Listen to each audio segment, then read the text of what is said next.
Mga classmates, have you ever felt like life is unfair? That no matter how hard you work, others seem to get ahead with half the effort? Or maybe you've seen someone receive blessings that you feel should have been yours? How do we deal with this, mga classmates? Is life just a game of luck? Or is there something deeper at play? In Matthew 20, Jesus tells a story that flips our understanding of fairness and rewards upside down. The parable of the workers in the vineyard. Imagine working tirelessly all day under the scorching sun, only to find out that someone who worked just 1 hour received the same pay as you. How would you feel? Angry? Confused? Now, ask yourself, could this story actually reveal something about God's grace and how we see justice? But that's not all, mga classmates. This chapter also takes us to an extraordinary moment where Jesus predicts his death for the 3rd time. A shocking revelation of his humility and sacrifice. And then there's the request of a mother for her sons to sit next to Jesus in his kingdom. Sounds bold, right? What does this teach us about ambition and true greatness in God's eyes? Mga classmates, let's not forget how this chapter ends with the miraculous healing of 2 blind men who cry out to Jesus saying, "Lord, have mercy on us." Their faith and persistence remind us that sometimes the answers to our prayers come when we don't let the noise of the world silence our cries to God. So how does all this tie into our lives today, mga classmates? In a world obsessed with fairness, ambition, and recognition, Jesus gives us a message that challenges the way we think about equality, grace, and true greatness. Could it be that what we call unfair is actually a glimpse of God's boundless generosity? Mga classmates, as we dive into this chapter, let me ask you, what if God's way of blessing us is not about what we deserve, but about His overwhelming grace? What if true greatness is not about being served, but serving others? And most importantly, what would you do if Jesus was walking by, ready to change your life, but you only had one chance to cry out to Him? Before we get started, mga classmates, as we delve into the exciting world of Matthew 20, don't forget to hit and click that like button, subscribe to Pulot Aral, smash that notification bell so that you will be notified every time we upload a video in Pulot Aral, and you won't miss it because Whitey is going to send you an email and notify you. Mga classmates, contents like this are not exactly being promoted by the Whitey algorithm. We are now in the times that topics about God are not that popular anymore unless you're specifically really searching for it. And in fact, sometimes restricted because there are people who are even offended. So share this video as well, mga classmates, if you like this video, to your friends and family. By the way, mga classmates, if you have not seen our reflections on Matthew 19, I highly encourage you to watch it. It dives deep into Jesus' teachings on wealth, humility, and eternal life. Lessons that challenge the very fabric of how we live today. Moreover, mga classmates, feel free to comment below and share your thoughts on any or all of the questions that will be posted before the end of this video for Matthew 20 in relation to our current life. Mga classmates, this is Doc Jean. Welcome to Pulot Aral. Let's dive in.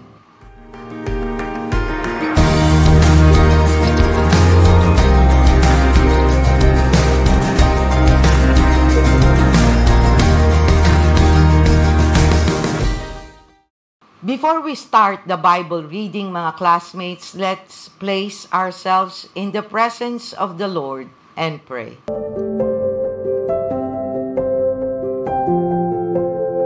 Dear Heavenly Father, we come to you to praise and glorify your name. May you grant us the grace to understand the truth of your words. Grant me the humility to speak your words and provide meaningful messages that my classmates who are watching this video may be able to hear and reflect on your personalized messages to them through Matthew 20. Override my preparation, so Lord, O God, as I speak about the reflections for Matthew 20. Do not allow Satan to tempt us to use our Bible discussions for contention, division, and disbelief on your sovereignty and ability to provide us what we all need. And all we have to do, O Lord, O God, is to surrender, obey, and have faith in you.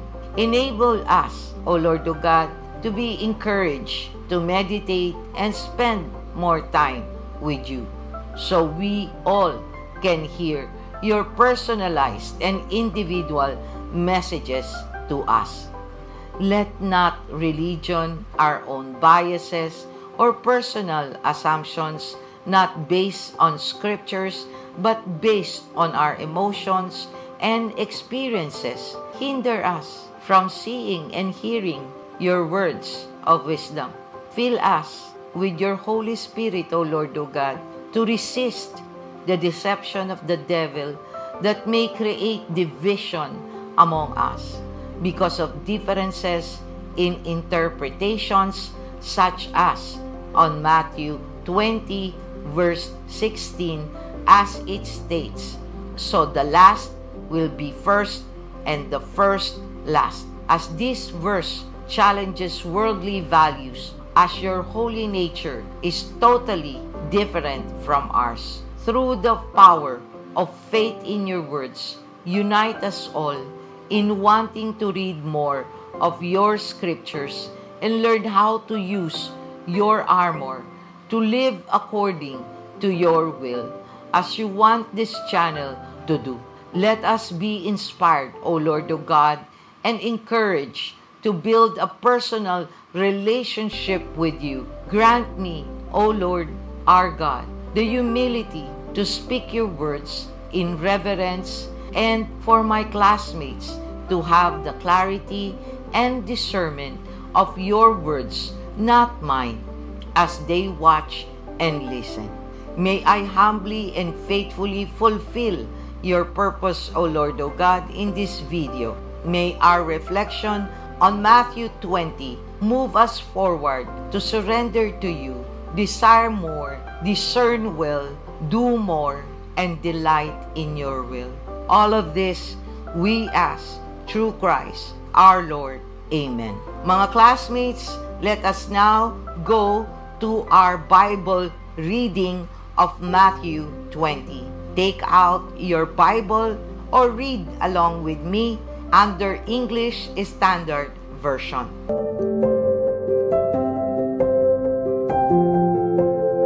Laborers in the vineyard. For the kingdom of heaven is like a master of a house who went out early in the morning to hire laborers for his vineyard. After agreeing with the laborers for a denarius a day, he sent them into his vineyard. And going out about the third hour, he saw others standing idle in the marketplace. And to them he said, "You go into the vineyard too, and whatever is right I will give you." So they went. Going out again about the 6th hour and the 9th hour, he did the same. And about the 11th hour, he went out and found others standing. And he said to them, "Why do you stand here idle all day?" They said to him, "Because no one has hired us." He said to them, "You go into the vineyard too." And when evening came, the owner of the vineyard said to his foreman, "Call the laborers and pay them their wages, beginning with the last up to the first." And when those hired about the 11th hour came, each of them received a denarius. Now when those hired first came, they thought they would receive more, but each of them also received a denarius. And on receiving it, they grumbled at the master of the house, saying, "This last work only 1 hour, and you have made them equal to us, who have borne the burden of the day and the scorching heat." But he replied to one of them, "Friend, I am doing you no wrong. Did you not agree with me for a denarius? Take what belongs to you and go. I choose to give to this last worker as I give to you. Am I not allowed to do what I choose with what belongs to me? Or do you begrudge my generosity?" So the last will be the first, and the first last. Jesus foretells his death a third time. And as Jesus was going up to Jerusalem, he took the 12 disciples aside, and on the way he said to them, "See, we are going up to Jerusalem, and the Son of Man will be delivered over to the chief priests and scribes, and they will condemn him to death, and deliver him over to the Gentiles to be mocked and flogged and crucified, and he will be raised on the third day." A mother's request. Then the mother of the sons of Zebedee came up to him with her sons, and kneeling before him, she asked him for something. And he said to her, "What do you want?" She said to him, "Say that these 2 sons of mine are to sit, one at your right hand and one at your left, in your kingdom." Jesus answered, "You do not know what you are asking. Are you able to drink the cup that I am to drink?" They said to him, "We are able." He said to them, "You will drink my cup, but to sit at my right hand and at my left is not mine to grant, but it is for those for whom it has been prepared by my Father." And when the 10 heard it, they were indignant at the 2 brothers. But Jesus called them to him and said, "You know that the rulers of the Gentiles lord it over them, and their great ones exercise authority over them. It shall not be so among you. But whoever would be great among you must be your servant, and whoever would be first among you must be your slave, even as the Son of Man came not to be served, but to serve, and to give his life as a ransom for many." Jesus heals 2 blind men. And as they went out of Jericho, a great crowd followed him. And behold, there were 2 blind men sitting by the roadside. And when they heard that Jesus was passing by, they cried out, "Lord, have mercy on us, Son of David." The crowd rebuked them, telling them to be silent. But they cried out all the more, "Lord, have mercy on us, Son of David."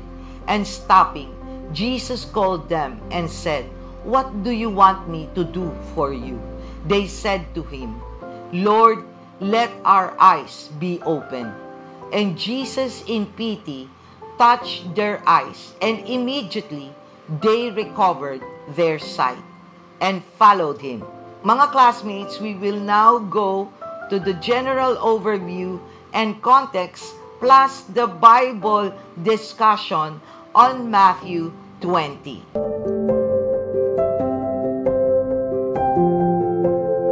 Number 1, laborers in the vineyard. Matthew 20 verses 1 to 16. The parable of the workers in the vineyard tells the story of a landowner who hires workers throughout the day to work in his vineyard. At the end of the day, he pays all the workers the same wage regardless of how long they worked. Those who worked all day protest, but the landowner reminds them that he paid them the agreed-upon wage and emphasizes his right to do what he wishes with his money.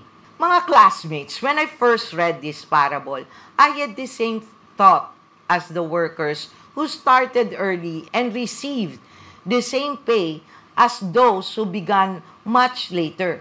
It seemed unfair to me, and I could not understand what Jesus was teaching here. I wondered, is God not wanting me to hear His message? Is that why I don't understand what He's teaching here in this parable or in this story? So, I prayed and researched this parable.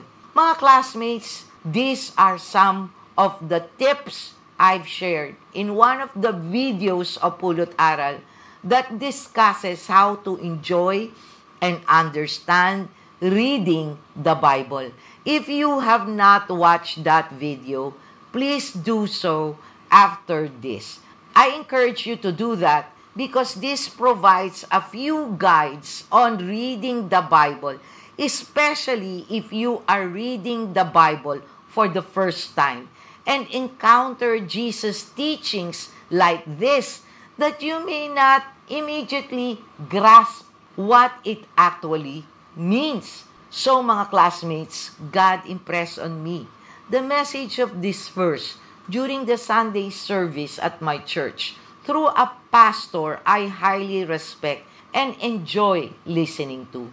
Although the sermon was on Matthew 16, and by the way, if you have not watched my video on Matthew 16, Bible reading and reflection, I recommend watching that video after this as well. The pastor's words reflect the same lesson taught in this parable. In fact, mga classmates, as I wrote this script, two significant lessons from this parable stood out to me. Lesson 1, don't compare your blessings with others. Have you heard, mga classmates, the poem Desiderata by Max Ehrmann? It is my favorite poem, and the one line goes, if you compare yourself with others, you may become vain or bitter, for always there will be greater and lesser persons than yourself. Enjoy your achievements as well as your plans. Mga classmates, why did I mention this? Because it relates directly to this parable. This parable reminds us to stop comparing our blessings with others and to trust God's perfect plan for us. It challenges us not to begrudge others for the opportunities or blessings they receive. Mga classmates, if you know the Lord through His scriptures, you will know that He is generous, but He is also sovereign and just, and unlike the twisted and nonsensical acts of humans pushing DEI, diversity, equity, and inclusion to supposedly be fair, yet usurping the rights of others to grant equality, God's ways are totally different from our pretentious acts of fairness. This means what we see as unfairness, why others have less at the beginning in terms of family, race, gender, etc., or people born into less than ideal circumstances who have to work harder to achieve more, is not how God works. You see, mga classmates, if you know and understand the nature of our Lord, He will never be unfair to begin with. There's always an equalizer, one of them being death, which I will touch on later. He also gave us all life, individual talents, intelligence, and opportunities. All of these, mga classmates, are not ours to begin with, but His. So, if we have humility and faith in Him, just like as stated in Desiderata, we should focus on our own journey and recognize God's provision in our lives instead of comparing ourselves to others. Mga classmates, you've heard stories of billionaires or celebrities who started with nothing and rose to great success, while the secular world attributes this to their hard work. The truth is, nothing happens unless God allows it or gives it. Whether you believe that or not, it remains true. Despite our efforts, success is never guaranteed because God, as the Creator, is sovereign. Matthew 20 verse 15 emphasizes precisely this point. Am I not allowed to do what I choose with what belongs to me? Or do you begrudge my generosity? As is stated in Matthew 20 verse 15. So mga classmates, our success is not solely our doing, but a result of God's blessings, grace, and mercy. Nothing we have, mga classmates, truly belongs to us. It is all by His grace. Imagine the peace we would feel if we celebrated others' successes instead of envying them. Now, the second lesson from this passage, mga classmates, is salvation. Mga classmates, as I mentioned a while ago, death is the great equalizer. No one escapes it, okay? But are we destined to die once or twice? If you are not born again and have not accepted God's grace of salvation, then you will experience the second death in the lake of fire for eternity. As is stated in John 3 verse 3, unless one is born again, he cannot see the kingdom of God. Is stated in John 3 verse 3. This parable, mga classmates, challenges our ideas of fairness and entitlement and illustrates the radical nature of God's grace. His kingdom operates on grace, not merit. That's why being a Christian is supernatural. Why? Because, mga classmates, salvation is not based on merit or good works, but solely on God's grace, which we accept through faith. No one deserves salvation. It is a gift freely given to those who accept it. Being a true Christian, mga classmates, is actually supernatural. That's why our pretentious act of fairness through this DEI is a farce. Because unlike this DEI that hurts more than it actually helps, God's ways is the real deal. To enter the kingdom of heaven is exclusive, not inclusive. Why? Again, mga classmates, you need to understand, God is holy. We are not. But unlike the DEI, in order to achieve inclusivity, it unfairly harms the chances of others, but in God's ways, salvation is offered to all, meaning inclusive to all. That's why Jesus Christ died on our behalf to settle our debt we cannot afford to pay. As Romans chapter 6 verse 23 states, "For the wages of sin is death, but the gift of God is eternal life in Christ Jesus our Lord." Romans 6 verse 23. However, mga classmates, through the invitation and opportunity is open to all, the entry to the kingdom of God is exclusive to only those who actually accept Him as their Father through Jesus Christ. Mga classmates, what you need to understand is that God is sovereign. So, why should He grant eternal life to someone who rejects Him over and over and over and over again? Yes, His generosity is immense. He gave His Son to pay for our sins and continuously offers opportunities for us to accept Him. But He will not force Himself on us. That is free will.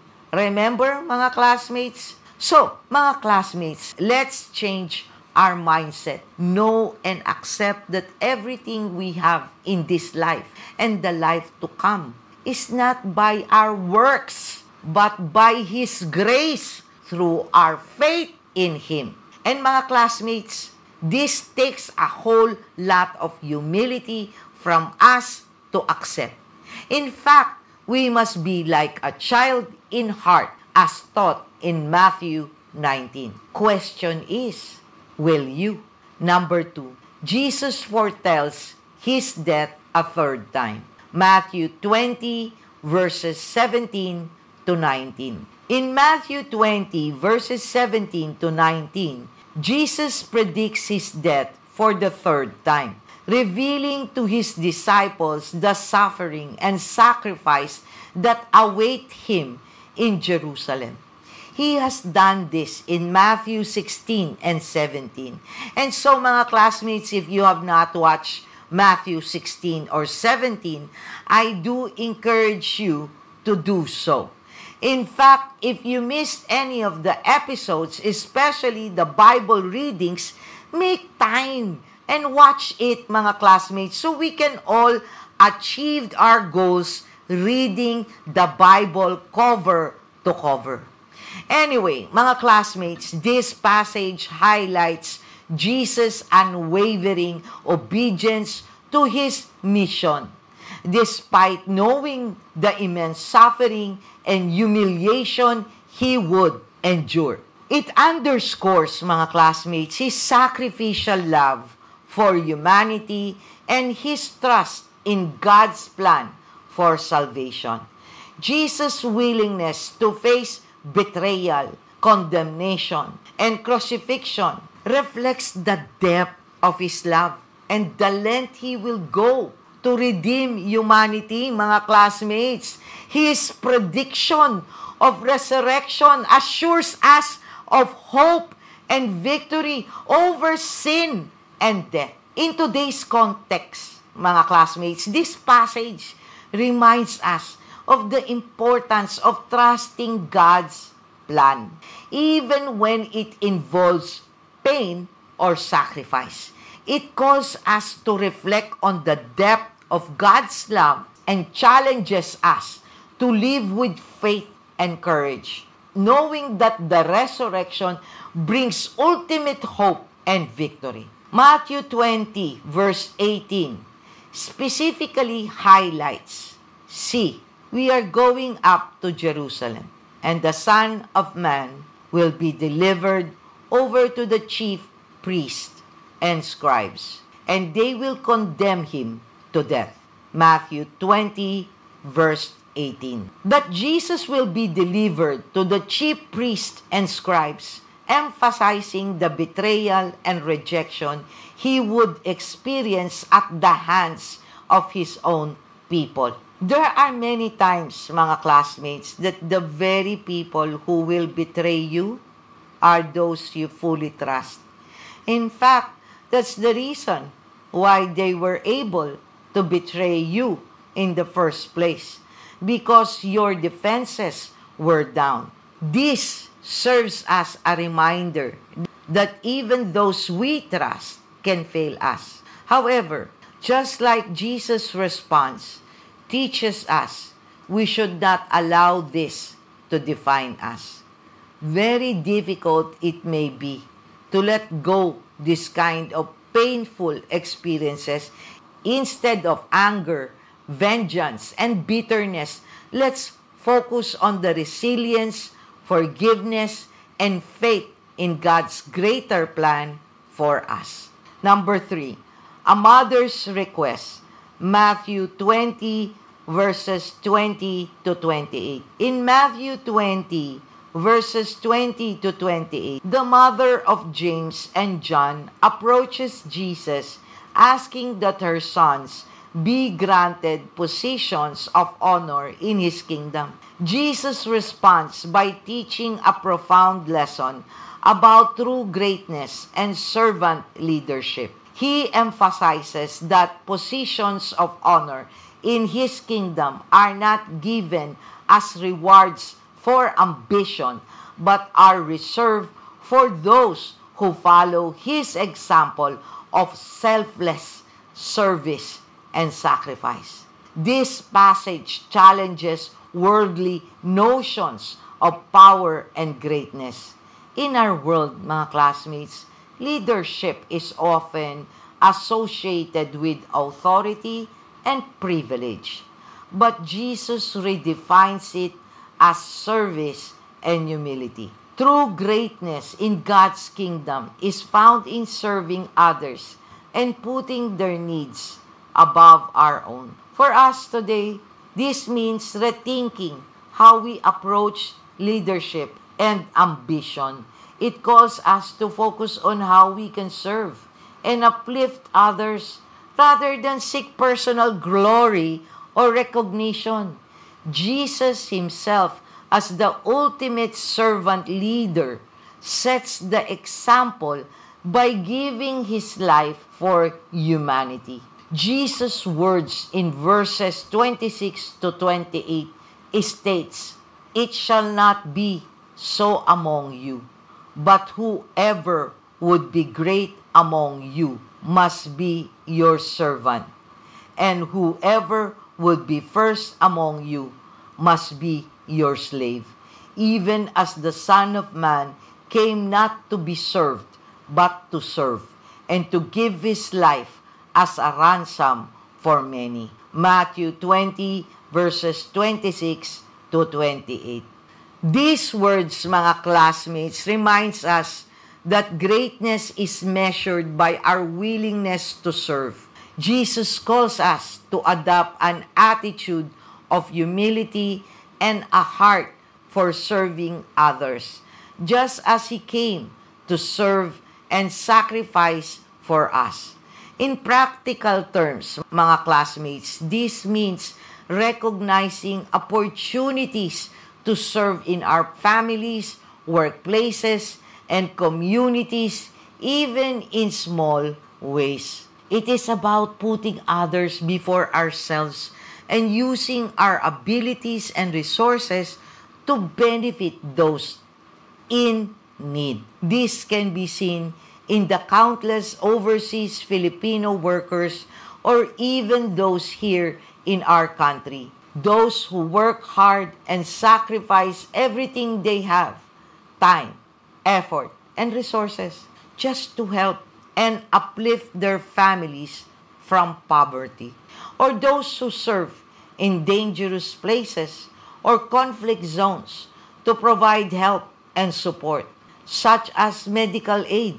And most of all, mga classmates, this also shows us what the majority of our politicians do not do. Like the mother of James and John, though her request came from her love for her children, it reflects a primary concern for the power and privilege that comes with the position. How we all wish that our politicians would be more concerned about how they can serve us rather than how they can be served once they are elected. The system of the world so entrenched in evil that some start with good intentions but end up serving themselves once they are in power. Unfortunately, mga classmates, that's the reality of the world. However, we can all make a difference and create a ripple effect of what's good by just doing. Share to serve where we are strong and blessed as this passage teaches us. More so, mga classmates, try to share this video. If you know some of the politicians in your local government and even national, maybe they can learn from this Bible reading and reflection. Isn't it? Jesus heals two blind men. Matthew 20 verses 29 to 34. In Matthew 20 verses 29 to 34, Jesus and his disciples leave Jericho, followed by a large crowd. Along the way, two blind men sitting by the roadside hear that Jesus is passing by and cry out, "Lord, have mercy on us, Son of David." Despite the crowd rebuking them and telling them to be quiet, they persist. Jesus stops, asks them what they want him to do for them, and heals their blindness because of their faith.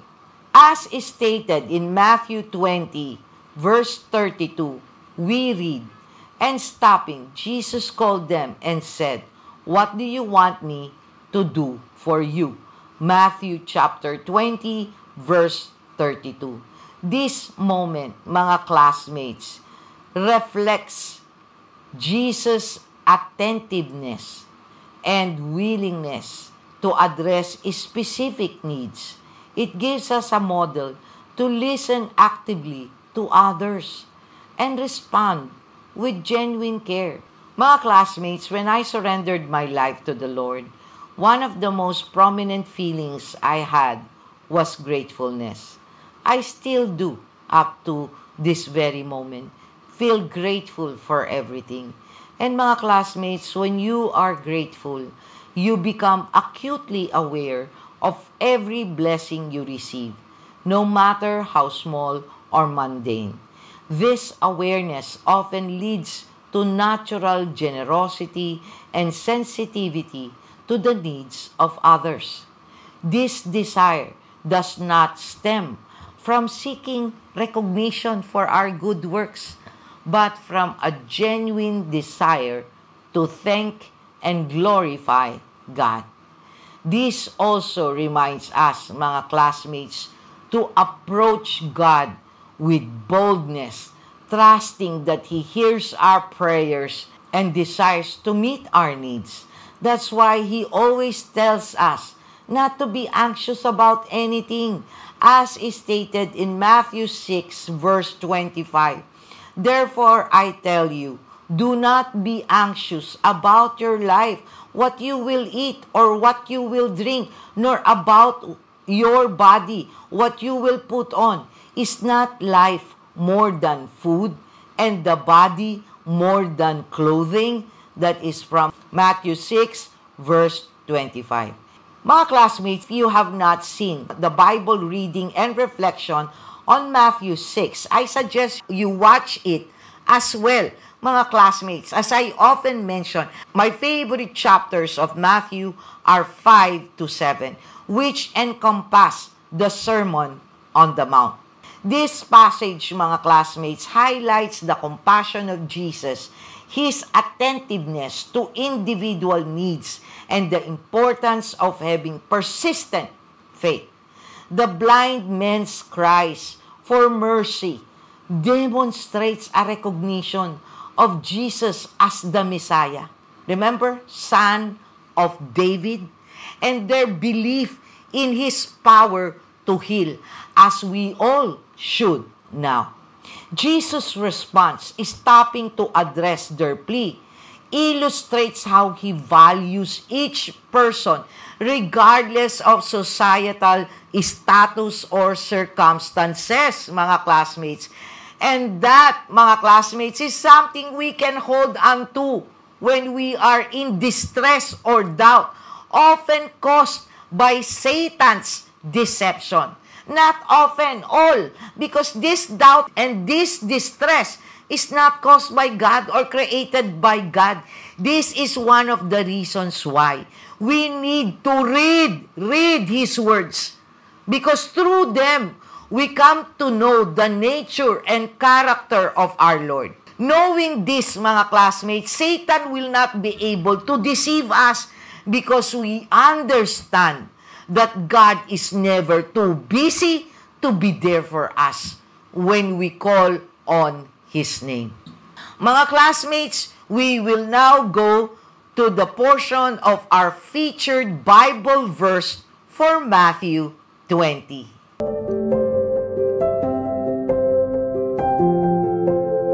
Our FBV on Matthew 20 will be verse 33.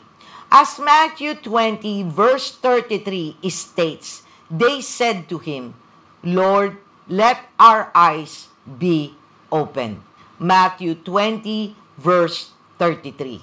Mga classmates, this verse reflects the blind men's direct and humble plea to Jesus. They recognized their need and acknowledge Jesus as the only one who could meet it. Their request symbolizes not just physical healing, but also a deeper spiritual insight. The act of asking for open eyes can also be interpreted as a desire for understanding, clarity, and connection with God. In today's context, mga classmates, Lord, let our eyes be open is a powerful metaphor for seeking truth and guidance amidst confusion, darkness, or uncertainty. It reminds us, mga classmates, of the importance of identifying our needs, acknowledging our limitations, and turning to God for direction and healing. Mga classmates, one of the most challenging things we need to ask from the Lord so we can follow Him faithfully is discernment. Personally, this is one of the most difficult for me. Why? Because, mga classmates, I'm an alpha female and have a strong personality. Thus, I always fear that I may do things that I believe serve the Lord. Yet, that's not what He wants me to do. Do you have that kind of fear, mga classmates? It is like the story shared one time by our pastor. A student did everything to submit an excellent assignment. So when he received his grade, he was perplexed when he received an F as a grade. He went to his professor and asked why. His professor said that the work he did was well done, well researched, and presented excellently. So, he got even more confused. The student asked again, "Why did I fail then?" The professor replied, "Unfortunately, what you did was not the assignment." It's the reason. It's the reason it took me 9 months, mga classmates, before starting Pulot Aral. I had so many concerns. One, I felt I was not qualified since I only became a Christian a little more than a year ago. Though I was born Catholic, I was also worried about the amount of work and dedication required for something like this. How could I sustain it? What if I misrepresent Him? What if I fail Him? What if I lose sight of what I'm doing and it all becomes about me and not Him? So many questions and doubts, mga classmates. I'm sure you have experienced this too when deciding something crucial in your life. For me, mga classmates, if I know for sure that it is God's will, then 100% I will do it. However, what I learned from this journey is that God will open your eyes if you have faith. He will not show you the entire plan and give you full confirmation up front because the focus must be on Him, not you. If you believe in Him and are doing it for Him, then failure is not something to fear. Why? Because, as my last counselor said, we always fail Him anyway when we sin. He already knows what you lack.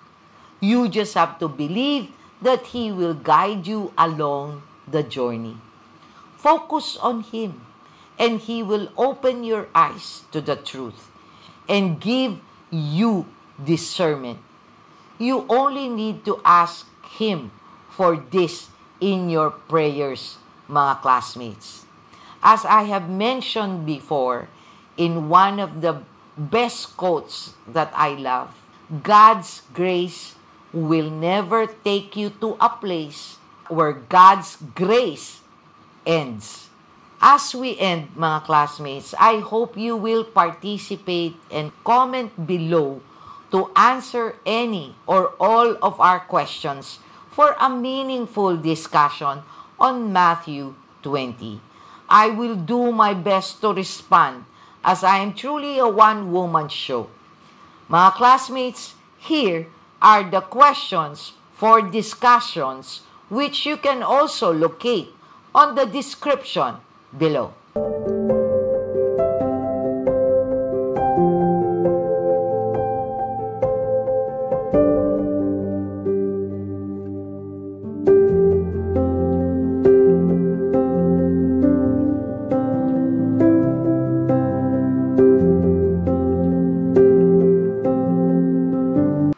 Classmates, while you're figuring out your comments to any or all of the questions, I will sincerely appreciate it if you don't forget to click that like button. Subscribe to Pulot Aral, mga classmates. Smash that notification bell so that every time I upload a video for a Bible reading and reflection, you will be notified. Or in the future, we can go on and do something live and get to know each other better as we discuss the love God has for us.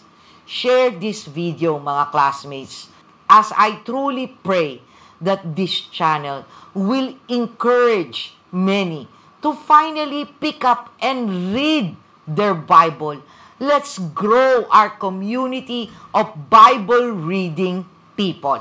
Thank you for joining me, mga classmates, in today's Bible reading and reflection from the Gospel of Matthew 20. Till next time, may God bless you all. Always stay safe and be healthy. This is Doc Jean. Bye!